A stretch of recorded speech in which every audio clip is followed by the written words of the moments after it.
اعوذ باللہ من الشیطان الرجیم واللہ خیر الرازقین، اللہ بہترین رازق ہے۔ قحط کا زمانہ تھا اور بغداد کے کسی علاقے میں ایک بزرگ تشریف فرما تھے اور پریشانی کے عالم میں کچھ سوچ بچار کرتے ہوئے گھر کے باہر بیٹھے ہوئے تھے۔ اسی اثناء میں ایک غلام شخص ان کے قریب سے گزرا اور وہ خوشی کے شادیانے بجا رہا ہے، گانے گا رہا ہے، اپنے حال میں مست ہے۔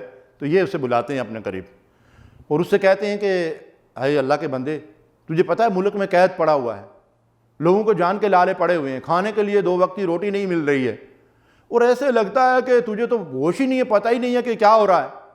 تو اس شخص نے بڑا زبردست جواب دیا، اللہ اکبر۔ اس نے کہا کہ حضرت صاحب معذرت چاہتا ہوں، میرا جو مالک ہے میں غلام ہوں، تو میرے مالک کے 2 گاؤں ہیں، ایک گاؤں میں قحط پڑا ہوا ہے تو وہ دوسرے گاؤں سے روزی روٹی لے آئے گا، تو مجھے اس کی کوئی فکر نہیں ہے۔ بزرگ فوری طور پر پریشان ہو گئے اور کہنے لگے، جس کے مالک کے 2 گاؤں ہیں وہ تو خوشی کے شادیانے بجا رہا ہے، اس کو قحط کی بھوک کی کوئی فکر نہیں ہے، اور میرا مالک جو ہے وہ کل جہان کا مالک ہے۔ وَمَا مِن دَابَّةٍ فِي الْأَرْضِ إِلَّا عَلَى اللَّهِ رِزْقُهَا، اس زمین میں جو بھی ذی روح ہے اس کا رزق اللہ کے ذمہ ہے، اور میں پریشان بیٹھا ہوا ہوں۔ اس واقعے کے اندر ہمارے لیے بڑا سبق ہے۔ اس لاک ڈاؤن کے دوران اور موجودہ حالات میں کرونا وائرس کی وجہ سے دنیا میں حالات بہت کچھ بدل چکے ہیں۔ کچھ لوگوں کا روزگار ختم ہو گیا، کچھ لوگ دوسرے ممالک سے اپنے ملک گئے ہوئے تھے واپس نہیں آ پائے، کاروبار تجارت جو کچھ بھی ہے تباہ و برباد ہو گیا۔ کروڑ پتی جو ہیں، لاکھ پتی نہیں، لاکھ پتی تو اب کسی شمار میں ہی نہیں ہے بیچارے، کروڑ پتی جو ہیں وہ مطلب یہ ہے کہ خاک چھاننے والے ہو گئے۔ تو اس طے و بالا کر دینے والے منظر میں بعض لوگ بہت پریشان ہیں۔ میری ان سے گزارش ہے کہ خدا کے لیے اس واقعے سے عبرت حاصل کیجئے۔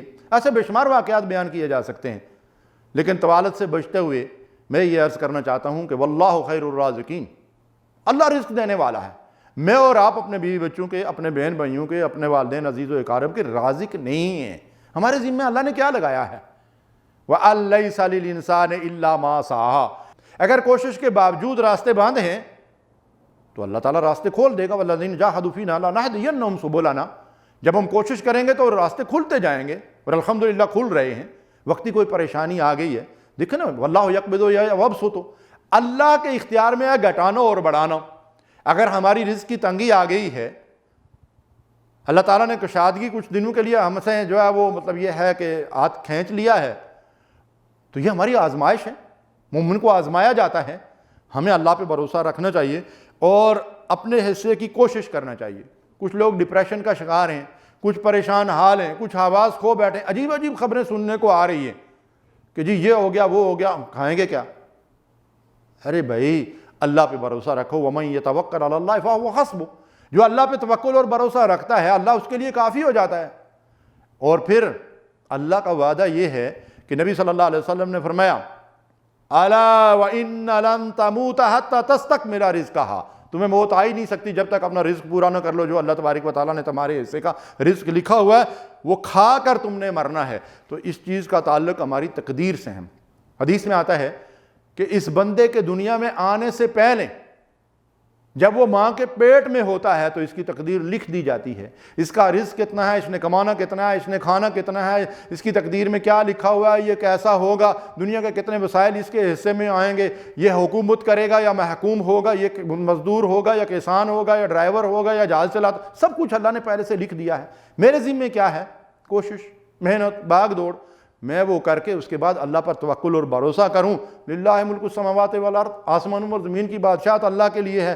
تو وہ مالک حقیقی جو ہے وہ رزق دینے والا ہے، اسی کی طرف سے جو ہے وہ تنگی بھی آتی ہے، اسی کی طرف سے کشادگی بھی آتی ہے۔ تلک الایام نداولها بین الناس، یہ حالات کا اتار چڑھاؤ جو ہے یہ اللہ کے اختیار میں ہے۔ اللہ تعالیٰ اس کے ذریعے سے انسانوں کو آزماتا ہے۔ تو ہم اپنی جو ہے وہ عقل کو بہت بڑی چیز نہ سمجھ لیں۔ کچھ لوگوں نے مجھ سے کہا جی کہ وہ فلانا تو بڑا عقل مند ثابت ہوا ہے کہ وہ جس دن فلائٹیں بند ہو رہی تھی بس وہ ایئرپورٹ پہنچ گیا اور واپس آ گیا۔ ارے بھائی صاحب یہ عقل مندی نہیں ہے، یہ اس رب کا کمال ہے۔ اس کا رزق لکھا ہوا تھا تو وہ واپس آ گیا۔ کیا وہ خود اپنے بل بوتے پہ آیا ہے؟ اپنے بلبوتے پہ، تو بڑے بڑے بیٹھے ہوئے ہیں، کچھ ایسے ہیں جن کی فلائٹ رک جاتی ہے.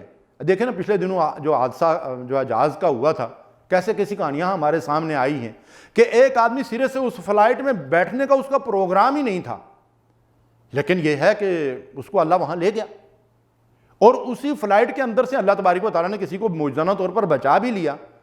تو خلا کے لیے اللہ پہ توکل اور بھروسہ رکھو. اللہ رازق ہے، زندگی، موت، رزق سب کچھ اس کے اختیار میں ہے. وہ وَمَن يَتَوَكَّلْ عَلَى اللَّهِ فَهُوَ حَسْبُهُ، اور جو اللہ پہ توکل اور بھروسہ کرتا ہے اللہ اس کے لیے کافی ہے. جس کے لیے اللہ کافی ہے اس کو کیا پریشانی لاحق ہو سکتی ہے. اللہ تبارک و تعالیٰ سے دعا ہے کہ وہ رب ہمیں ابتلا اور آزمائش میں ثابت قدم رکھے. وآخر دعوانا الحمدللہ رب العالمین. صلوا علیہ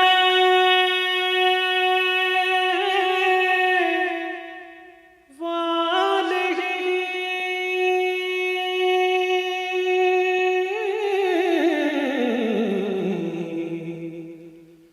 صلوا علیہ